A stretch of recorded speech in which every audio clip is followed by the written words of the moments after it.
Hello and welcome to South Bay Sports Radio. Here's your host, Nick Ingram. Welcome in and thank you for joining me for another episode of South Bay Sports Radio. We're down to just 7 teams remaining in the area and 6 of them have home games. This is a very exciting week.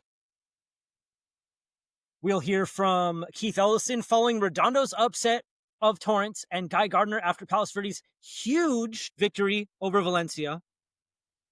But first, as you notice, I am solo today. Damian Calhoun is not joining me. Thank you for tuning in. Let's take a trip back in time. November 12th, 1994. Your favorite Christmas album was released. Mariah Carey's Merry Christmas. November 12th, 1970, The Doors made their last concert appearance with Jim Morrison performing in New Orleans. November 14th, 1960, Ray Charles reached number 1 on the U.S. singles chart with his cover of Hoagy Carmichael's 1930s standard, Georgia on My Mind. November 7th, 1980, The Shining was released. And November 14th, 1980, Raging Bull with Robert De Niro. November 13th, 1960, a record that still stands. Wilt Chamberlain of the Philadelphia Warriors, that's right, the Warriors were in Philly, grabbed 55 rebounds in a single game against the Boston Celtics. 55 rebounds, one game, crazy. All right, I'm going to begin. We're going to start off with Leuzinger. Leuzinger went on the road, fell behind 17-6 before outscoring Crean Lutheran 28-0 over the final 30-plus minutes to earn a 34-17 Division II victory. Leuzinger's next opponent is Chaparral, Friday night at Leuzinger High. Damian Calhoun will be on that one. Jason Miller told me Division II, in my opinion, is more rigorous than Division I. Every week, not only do you face talented teams and great competition, but you have to survive casualties of battle with injuries stacking up. Division II stretches from the Inland Empire to North Orange County to the South Bay. D1 has 3 rounds, D2 has 4. Sometimes it comes down to attrition. Our division is America's pound-for-pound most grueling. Fortunately, we've played a slate of dynamic athletes at quarterback this season. Long Beach Poly, J. Sarah, Palos Verdes, Mira Costa, Inglewood, and now Crean Lutheran. They all had top-tier quarterbacks. However, the Pumas, which is Chaparral, have a grown man back there with good size, running ability, and a rocket for an arm. Kind of like a Josh Allen type. So far, nobody's found an answer to slowing him down. It'll take a disciplined team effort in coverage and sure open field tackling to have a chance. The answer has not been on film because he's been unstoppable. That was Coach Miller talking about Chaparral quarterback Dane Weber. Regarding Leuzinger, sophomore quarterback Russell Ciccona made his return from a fractured hand. He wasn't cleared until Thursday. Threw for 297 yards and 4 touchdowns. 3 to Mason Miller. Miller finished with 145 yards. Defensively, Vianney Leilua led the unit with 10 tackles. Braylon Spencer had 8 tackles and an interception. Jamal Fay added 8 tackles, and Jediah Cabs had 6 tackles and recovered a fumble. Chaparral stats from its 63-42 victory over Chaminade. Dane Weber, that one-man show, he threw for 360 yards and went for 5 passing touchdowns, ran for another 103 more. That's 8 touchdowns in a high school game. Double Al Bundy. Trevor Schneider ran for 209 yards and added a touchdown. Eli Woodward had 7 catches for 174 yards and 3 touchdowns. I did some diving into Chaparral's schedule to see if Weber has been corralled. In a 36-21 loss to Mission Viejo, Weber had 2 touchdowns, threw for 215 yards, and ran for 77 more. In a 56-42 loss to Vista Murrieta, he threw for 3 touchdowns, 210 yards, and ran for 35 more and another score. In a 60-29 loss to Centennial, he threw for 355 yards and 4 touchdowns, but was intercepted 4 times, limited to 16 yards on the ground. On the year, Weber has thrown for 3,500 yards and 40 touchdowns, ran for 652 more and 13 scores. He's thrown 9 interceptions. So if you discount that Centennial game, he's thrown 5 interceptions in 10 games. That's pretty good. The biggest question from me to you, Leuzinger's defense made the adjustment against Crean Lutheran. How big of a second-round test is this for Leuzinger? And do they have enough firepower on that defensive end to shut down Dane Weber? We will see tomorrow night. Be sure to bring your umbrella because it's going to be a wet one. All right. South Bay game of the week ended in an undefeated team going home early and a team that I don't think most people saw moving on. Torrance lost to Redondo Union 21-14. Torrance jumped out to an early 7-0 lead, fell behind 14-7 at the half. The Tartars were unable to tie the game at 14 in the third before Redondo scored the only fourth quarter touchdown to send the top seed home. Redondo's defense was able to turn the Tartar offense one-dimensional, limiting the Torrance ground game to 93 yards, 83 from Von Reiner. Gibson Turner threw for 203 yards and 2 touchdowns, both to Elias Emerson, but also was intercepted twice. Before we get into Redondo's side of this game, I'm going to hit you with what I got from Coach Keith Ellison. What was the biggest thing that stood out to you in Friday's game against Torrance? I just think our mental and the physical toughness, that game played out very similar to the first game we had against Torrance, except for the ending. Where I felt like the first game against Torrance, where we were kind of battling back and forth throughout the game, and then they finished a lot better than us, and took that game and took the victory. Where game 2 for us in the playoff game against Torrance, that we were able to finish the game, and it kind of I think it's kind of speaks to the growth of our football team right now, that that we're able to withstand everything Torrance threw at us, mistakes on our own part, and then still be able to kind of close out that game and get the victory. There we go. That was Redondo coach Keith Ellison. Bo Osmus had himself a game for the Seahawks. He had 2 touchdowns, 1 rushing, 1 receiving, and intercepted Gibson Turner twice. He finished with 97 yards of offense. Cole Leinart passed for 158 on 7 of 16 passing, 2 touchdowns. The other he threw to Tyler Harper. Harper finished with 133 yards, 4 catches. Christian Zeno added 108 yards on the ground. Defensively, Brock Herrera, Lincoln Esparza, and Sal De La Torre had 7 tackles each. Herrera added a sack. Next up for Redondo is St. Paul. They're out of Santa Fe Springs. St. Paul comes in at 38-19 after a 38-19 win over Etiwanda. The Swordsmen called just 10 passing plays in that win, but it was the run game in this one. St. Paul had 3 tailbacks run for over 70 yards. Jordan Lawago had 124 yards and 2 touchdowns. Marley Luatua had 73 yards and 2 scores. And Jace Lavario had 84 yards on 10 carries. Luatua had 14 tackles, and the Swordsman defense came away with 3 turnovers. All right, here we go. Redondo's rolling, but Keith Ellison knows the deeper you get, it only gets harder. How tough of a second-round match is this going to be for Redondo against a team like St. Paul? We will see tomorrow night, and Tony Siniglio is back in the fold. If you know who Tony is, be ready for this one.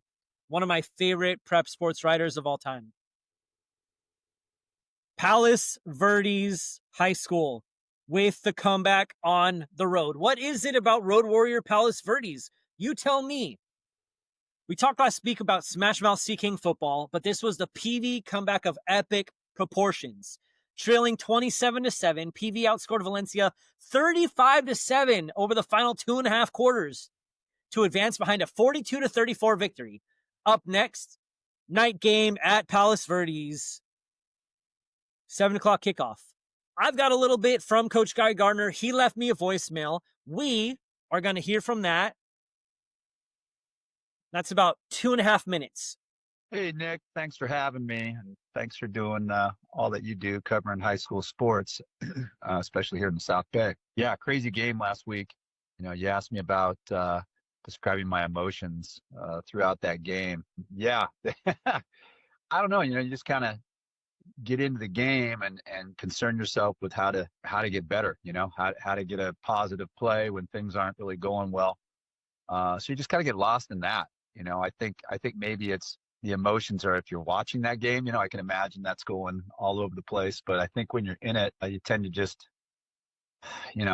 keep working and keep trying to find find something that works and keep playing hard. And that's what our kids did. You asked about how, the defense came up with some huge stops when we needed it and what stood out to me. Yeah, we had a rough first half for sure. That's a very good football team. Valencia's a very good football team. I mean, I wish we were both still playing because they got a really good team. But I think what stood out was just the way our kids kept playing, after halftime. What are you going to do, right? So you just keep playing. And we really do try to, I've said this before, and it sounds like a cliche, but we really try to just play one play at a time, and for the best time.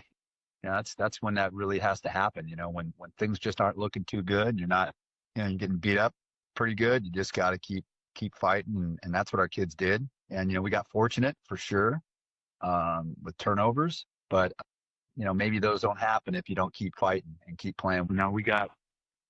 We got some big players, and we had a lot of kids that kind of just stepped in, and they all have a role. We had Sergio Damasio come in for one play and throw a touchdown pass. You had Kevin Owens taking 2 really nice kick returns. Ricky McCarthy catching a touchdown out of the backfield in a key, crucial moment of that game, and all sorts of guys. Brian Pierce with a great night punting and our punt coverage. Nick Yakubik and all the guys on the punt team. And there's a lot of things that had to go in that. And that's just part of keep playing. Our O-line, very critical. They really, they're the guys that make it happen first, right? They have to. So they just grind it and they keep playing one play at a time as hard as they can. And so very critical unit there, our offensive line for sure. Coach Crenshaw does a great job with them. So a huge team effort always has to be. And if you're going to last in these things and playoffs for sure, you got to have the team commitment. And, you never know when somebody else is going to do something, but it's a team thing. And we really try to just focus one practice, one play at a time. That's what we're trying to do. But I appreciate, again, you covering local high school sports, known you for a long time, and appreciate what you do. All right. Thanks a lot, Nick. That was Coach Guy Gardner at Palos Verdes High. He was my first high school football interview when I was writing for the Palos Verdes News, way back when. If you want to know more about how many hoops Palos Verdes Athletic Director Brian Shapiro has to jump through just to get lights at school, check out the first episode of South Bay Sports Radio all the way back last year in November. Kind of scary that I've been around for a year doing this. Kind of fun, too. All right, Palos Verdes stats from Friday. Ryan Rakowski threw for 129 yards and 3 touchdowns. Jordio Damasio added that other touchdown. Rakowski had to come out because his helmet came off. That's a rule that's been in place maybe about 5 years. Jalen Flowers caught 3 touchdowns. PV's defense had a tough first half against the Vikings' high-powered offense. Brady Bretthauer threw for 331 yards and 4 touchdowns, and the ground game racked up 173 yards. But its defense stepped up big in the second half. Owen Wishner recovered a fumble on the first drive of the second half. Weston Reese recovered a pair of fumbles and returned one for a touchdown. And the second was another that Wishner forced. Dabe Nwudi also recovered a fumble. Dana Hills comes in at 10-1 overall after defeating Aquinas 27-20. Carter Anderson had 4 touchdowns and 177 yards passing against Aquinas. He's thrown for 2,348 yards, 32 touchdowns on the year. Jack Norman had 107 receiving yards and 3 touchdowns on 5 catches last week. He's up to 723 yards and 11 touchdowns. Watch out for James Leicester. He sits at 934 receiving yards and 12 touchdowns. Radley Geese led all tailbacks last week with 62 yards on 18 carries. He's ran for 1,107 yards and 15 touchdowns on the year. Against Aquinas, Dana Hill's defense had 3 turnovers, 2 picks, and a fumble recovery.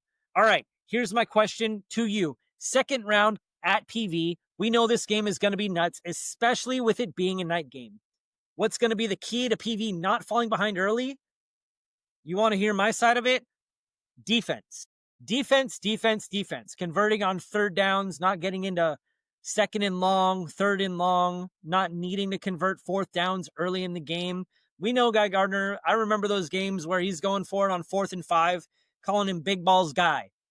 You can quote me on that. I'm sure there's coaches on the team who remember those games where it's 4th and 6 and it's like, coach, you're at midfield. Well, if I punt it, I don't get the ball back for another 8 minutes. But if I don't punt it and I convert, here's what's going to happen. So big game at Palos Verdes. I will be on this one. I'm excited. All right. Inglewood got a huge night from its ground game and its defense en route to a 40-16 victory over Capistrano Valley. The Sentinels now turn their attention to Edison Friday night at Coleman Stadium. David Rice will be on that one. Happy to see that Inglewood has a turf field because that natural grass got a little bit messy. Samaji Welch ran for 136 yards and scored 2 touchdowns against Capital Valley.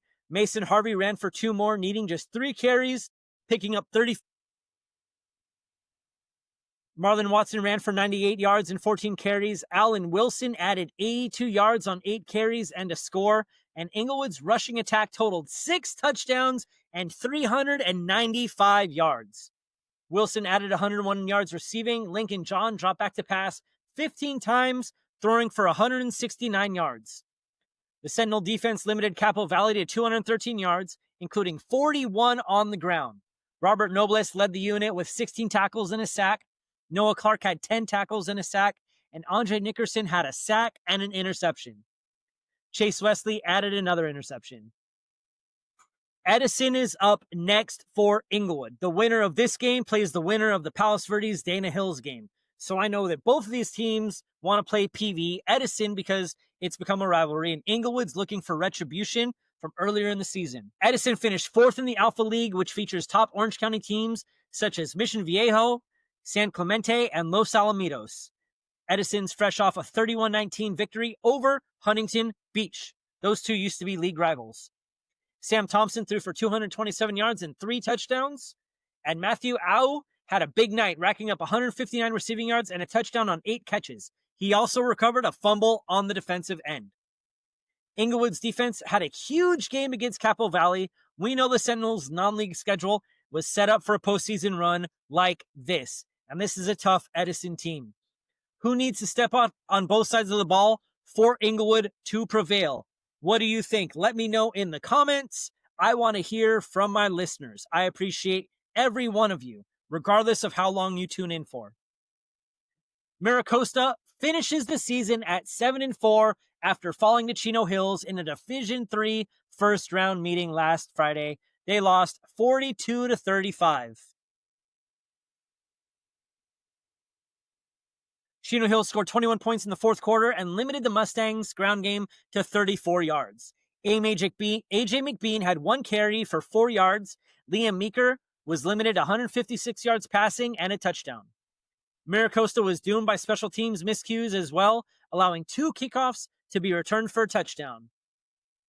I'm going to miss watching Liam Meeker to Luke Meeker, and that defense was very good, especially earlier in the season. I know injuries started to pile up, and that happens. That's high school football. Always looking forward to see how Mira Costa and Don Moro can regroup. North Torrance saw its season come to an end following a 21-20 loss to Apple Valley. This one was all the way out in Apple Valley. I was trying to follow this one on Twitter while I was at the Gardena game. This was tough because North had a 2014 lead. They went down 21-20, and then things just didn't work out in the end. For most of these teams, stats are not updated after they lose. Don't get mad about the fact that I'm not talking about stats. Just enjoy the fact that I want to talk about these teams still. Top-seeded Carson begins its journey toward the program's first title appearance since 2014. That game was at the Coliseum. They lost to Narbonne with Jabari Minix on the team. The Colts finished the regular season with a 41-21 victory over San Pedro. This game Friday will be against King Drew, and we will have, Damien has Greg Fontanilla on assignment. From Carson coach William Lowe, the key for us is to play our game and execute. I feel that we have gotten better as the season has progressed. We have to keep improving each week. Chris Fields has been stellar taking snaps for Carson this year. He's thrown for 1,521 yards, added 603 more on the ground, and totaled 32 touchdowns. On Fields, Coach Lowe said he's a leader and a winner. He's not afraid of big moments, works extremely hard and does things right consistently. We know what he does. We know what he can do in big games and will continue to look to him. Eric Myers leads Carson's rushing attack with 823 yards and 8 touchdowns. Craig Walker has 385 yards and 8 receiving touchdowns. And Nathan Williams has 482 yards and 4 receiving touchdowns. Defensively, Xavier Allen leads the Colts with 68 tackles and 3 sacks. Preston Liamidi has 67 tackles, but watch out for sophomore Kingston Sula. He's got 61 tackles and 13 sacks. Colts defense has forced 11 turnovers in 10 games. King Drew comes into this matchup at 8-2 after placing second in the Coliseum League. The Golden Eagles have allowed 91 points over 10 games. Stacks on Max Preps have been inconsistent, but King Drew's passing game has eaten up 1,207 yards and thrown for 13 scores, while its ground game has tallied 1,364 yards and 12 touchdowns. All right, listeners, what's going to be the key for Carson to advance past King Drew as the top seed? You tell me. Like I said, I want to know in the comments. We'll see if Pedro Duran makes this game too, unless the Lakers are playing. San Pedro enters the Open Division playoffs as the 3rd seed and will host Crenshaw in Friday's quarterfinal. I reached out to Corey Walsh and asked what the key would be against a tough first-round draw like Crenshaw. And his answer was short, but definitely not something to joke about. Ball security. Remember, we're expecting rain starting tonight, into tomorrow, and then some. So that ball is going to be wet. Pirates are led by junior quarterback Seth Solorio, who enters the playoffs with 2,655 yards passing, 30 touchdowns. His main target, Elias Redlew. Redlew has 1,184 yards and 14 touchdowns. Dylan Ashford leads all tailbacks with 495 yards and 6 touchdowns. Defensively, Nehemiah Gaithier leads the unit with 59 tackles and is one of 3 players with 2 sacks. Kayshawn Davis has 54 tackles, and Dennis Overholt has 4 of the defense's 14 interceptions. Crenshaw enters the playoffs at 8-1, losing to Hamilton back early in September. Hamilton had a really good squad. I'll talk to you about that in just a little bit. All right, how big of a test is this for San Pedro coming off that loss to Carson to close out the regular season?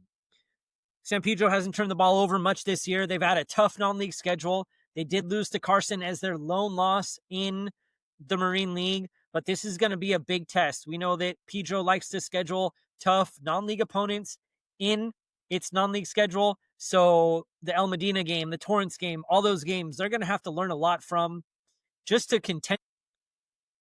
Mary Star saw its season come to an early finish after losing to Brea Olinda 21 in a Division 8 first-round meeting. The Stars finished the year 8-3 overall, winning the Camino Real League title for the first time since 2019. Stars were held to touchdowns in the first and third quarter, were unable to convert the 2-point conversion. West Torrance ended its season at the hands of Liberty and tailback Paris Peacock in a Division 10 meeting. Peacock ran for 230 yards and 5 touchdowns. I ran into a few of the Warriors last week at the In-N-Out over by West High on Friday night, and a few of them told me that Peacock was a beast. I did that. I was looking for tacos. I went over to the taco spot off of Manhattan Beach Boulevard and Prairie. They were closed. So I said, let's go safe bet, and we are going with In-N-Out. Let's see.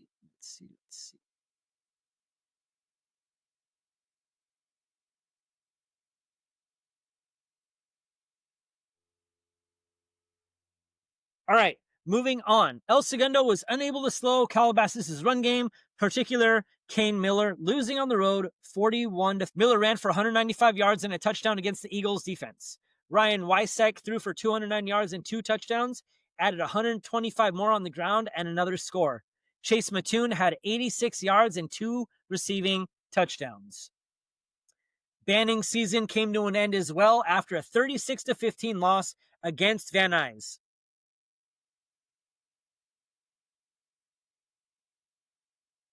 Pilots fell into a 19-0 hole and were unable to make the best of the home field advantage as the 4th seed in Division 1. We know that Banning was dealing with a lot of injuries this season, as well as suspensions. So the Pilots got off to that 4 start.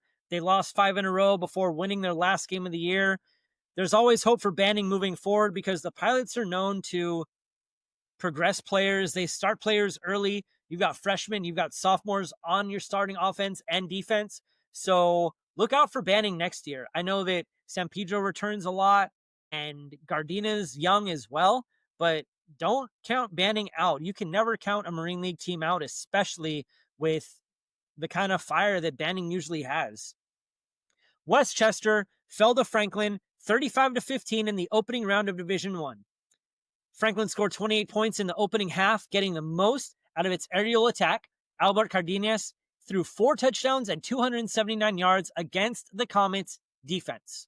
Westchester finished the season 5-6 overall. Gardena Panthers got a huge 30-26 come-from-behind victory over Hamilton last Friday and will travel to play second-seeded Southgate. Shilling 26-22 after giving up a 50-yard punt return with 70 left. Gardena put together a 72-yard game-winning drive, capped by Asani Bell's 20-yard touchdown reception from Kevin Martinez. Martinez finished the game with 234 passing yards and 2 touchdowns. Bell finished with 71 of those. Caleb Morris had 80 receiving yards and a touchdown. Hassan Williams had a rushing touchdown and added an interception. One of the things I talked to Kevin Martinez about, he had fumbled the ball before halftime as Gardena was looking to make the game a little bit closer. And he's kind of holding the ball like it's a loaf of bread. And I said, hey, I need you to do me a favor. Go watch one of the best football movies ever, The Program. Omar Epps is carrying the ball around like a football. And everybody wants to swipe it. And he gets swiped at practice. He gets swiped in class. And so for me, as a young football player, when I did play back in the day, that was a movie where it's like, protect the football. Protect the football. Also, you will see Palos Verdes coach Dwayne Davis in that movie. Alvin Mack. The Rams from Southgate are led by quarterback Michael Gonzalez. He's thrown for 2,843 yards and 34 touchdowns. He's added 404 yards on the ground and 8 more scores. Nicholas Fonseca is Southgate's leading receiver, 1,302 yards and 16 touchdowns. I got a hold of Coach Terrence Williams. He told me he expects it to be a wet one with rain in the forecast. He said being under control and having proper footing is going to be key for my athletes. Southgate, Friday, these programs have not met in the last 10 years. The big question is, can Gardena get its run game going while finding a way to slow down Gonzalez and the Rams offense? All right, if anybody's going to be at that game, let me know. I want to know how Gardena does because Terrence Williams, he's a Mohican. They're currently called the Panthers. I think it would be cool if Gardena was called the Mohicans again. What do you think? All right, moving on. City section flag football. Carson is the lone Marine League team standing after Wednesday's 7-6 victory over Franklin. The Colts play El Camino Real Saturday in the championship at Garfield High. Water polo, Mira Costa fell to Newport Harbor on Wednesday, and Redondo lost a heartbreaker to Capistrano Valley 10-9. It marked the second consecutive year that Capistrano Valley beat Redondo by a single goal. In girls volleyball, Mira Costa and Redondo both lost on Wednesday, officially ending their season. In Division 1 of, this is state we're talking about, Bishop Montgomery defeated La Jolla on Tuesday and now visits West Ranch Thursday evening. That's today. Chadwick defeated Eagle Rock Tuesday in a Division 3 state game, now hits the road with second-seeded Frontier of Bakersfield. A win could mean a rematch with Ontario Christian. Ontario Christian defeated Chadwick in 4 last week at Cerritos College. That will do it for this week's episode of South Bay Sports Radio. Thank you for tuning in. Basketball is quickly approaching. We've got some big stars in the area. Nick Welch and Jason Crow. So many more. I'm looking forward to picking those rosters apart, talking to coaches. You let me know who you want to hear from. You let me know what we need to talk about. Soccer's coming up. Girls water polo's coming up. We're wrapping up the fall season. I'm excited. This is a lot of fun. Thank you again for tuning in. I'm Nick Ingram, South Bay Sports Radio. Have a great day.